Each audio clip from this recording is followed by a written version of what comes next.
When it rains, it pours. And right now for the Cleveland Cavaliers, it is pouring.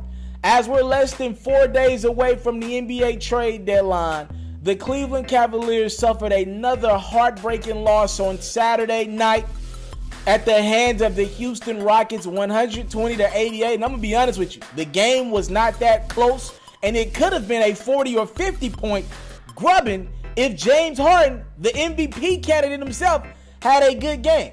Listen, it is just not working out in Cleveland right now.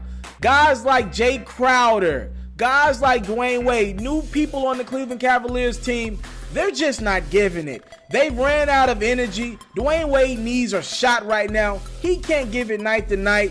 Isaiah Thomas can't find a rhythm with this Cleveland Cavaliers team. I'm willing to give him a few more weeks because the brother did come back from a very serious hip injury. But nevertheless, J.R. Smith's game is no longer there. Tristan Thompson can't grab you more than 5 rebounds a night. Pretty much everyone outside of that is not even worth bringing up. Jeff Green, I mean, the brother is pretty much staying consistent to what has played his whole career. He's very inconsistent. You can't go from one night giving me 24 points to the next night giving me 2 points and no energy. I'm sorry. The Cleveland Cavaliers are very inconsistent. They don't play defense. They've lost 7 games by 17 points. That doesn't scream an elite team to me. Channing Frye can't give it to you night to night. He's an older player.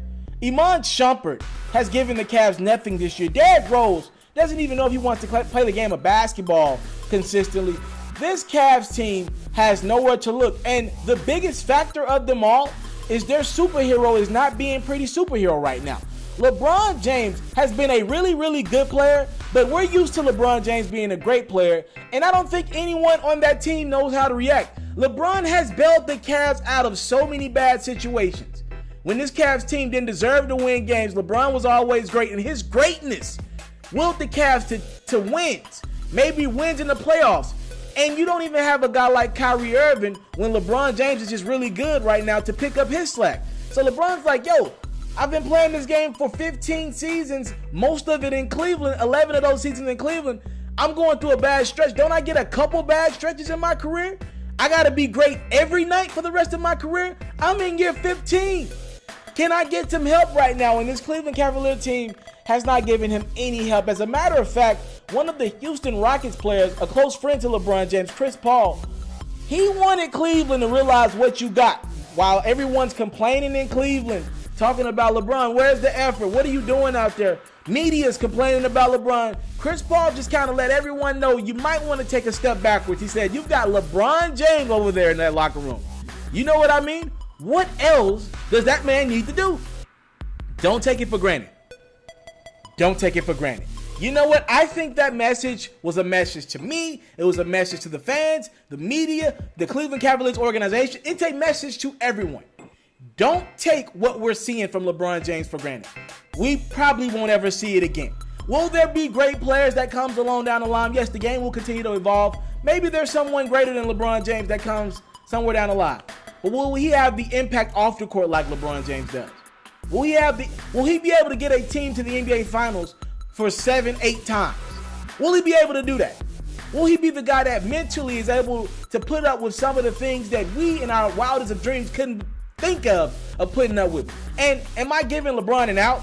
The brother has a pretty good life. He's rich. I know we can do that all and all, but that still doesn't mean the man is not human. He's a human being, and he deals with a lot, right? And Chris Paul is letting you know, he's saying, look, don't take what you got in LeBron James for granted.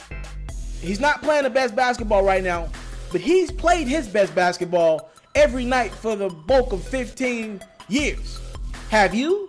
Tristan Thompson, J.R. Smith, this Cleveland Cavaliers organization. LeBron has dedicated his life to the game of basketball.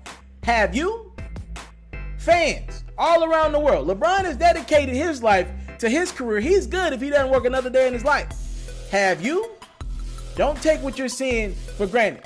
Cleveland, you've never had a winning organization outside of LeBron James, and now you have the audacity to complain? Don't forget, just about 18 months ago, this man brought this city a championship.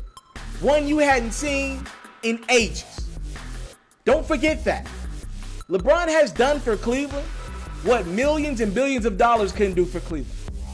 his play, his dedication, beat a 73-9 Golden State Warriors team when they were down 3-1. Never forget that. And I think Chris Paul is sending a message out to everyone. This is not going to be there every day. You're so used to LeBron giving you 27, 7, and 7 every night. Now that he's taking a step back, his energy and his effort's not there. No one knows what to do. The organization, they're scared to make a trade because they think, no, we're not going to make a trade. LeBron's got to figure this out. He's figured it out for most of his career. Maybe the brother doesn't have it in him to figure it out anymore. And we're at that point where that could be a realistic option. Chris Paul is putting it on the forefront, taking up for his friend, saying, yo, don't take this man's greatness for granted because it won't be here forever. And he might be warning the Cleveland Cavaliers that you might be in the last few months of it being in your organization. You've complained. Dan Gilbert has treated them like crap. They won't trade the Brooklyn pick.